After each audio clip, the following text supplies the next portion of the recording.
Mountain biking media is full of gnarly trails that push the limits of what the sport has to offer. And I think that has a significant overall effect on our general mindset. I mean, even us making videos here on YouTube tend to lean the scale towards the more expert level trails that we visit.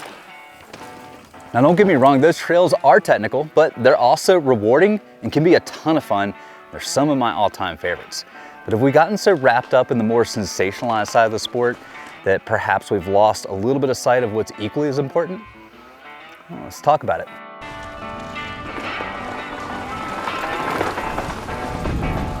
I think it's fair to say that blue trails are the heart and soul of where this sport lies.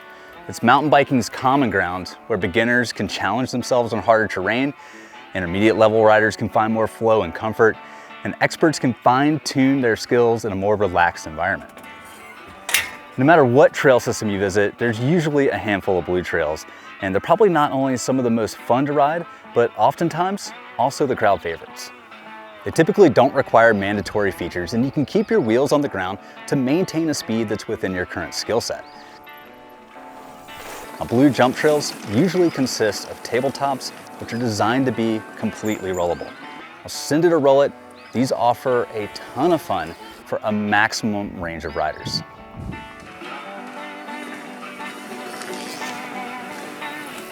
Now, all trail networks have their own baseline for ratings, so if you're new to an area, proceed with caution.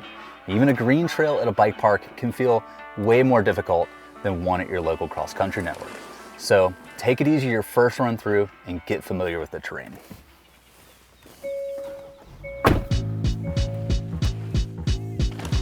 If you're an intermediate rider, this is a great place to follow people who are better than you.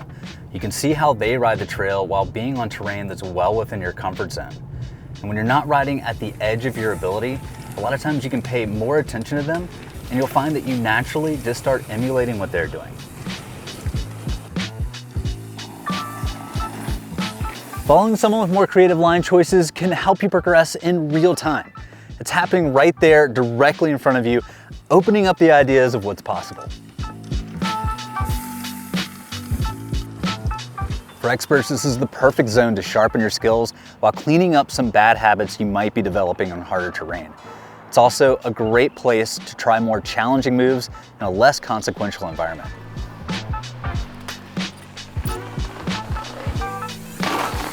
These days, a lot of trail builders are adding in subtle yet challenging moves that can allow these trails, or even a green for that matter, to ride like a black. Now, small rollers become lips, and you can usually spot a lander down the trail that may require a much harder pull on the bars than you might feel comfortable doing on the more difficult terrain you ride, where the stakes are much higher. So this trail is a prime example of just that. This is Dirt Beaver in Snowshoe, West Virginia. It's a blue trail. You can keep tires on the ground through the entire trail, or you can take a lot of different opportunities to pull up on the bars and get those wheels up. This roller right here is a really good example of that. So it's just kind of rolling terrain coming down. You can see one bigger hump here, a smaller one a little further down, and you can turn this into the takeoff and the lander. So you can pull on the bars, yank it, get on down about 15, 20 feet or so, and catch backside and generate even more speed, and maybe have a little bit more fun than you did when you first started riding this trail. It's a great place to learn, progress, and all different skill levels can make their way down this trail perfectly safe and ride within your comfort zone.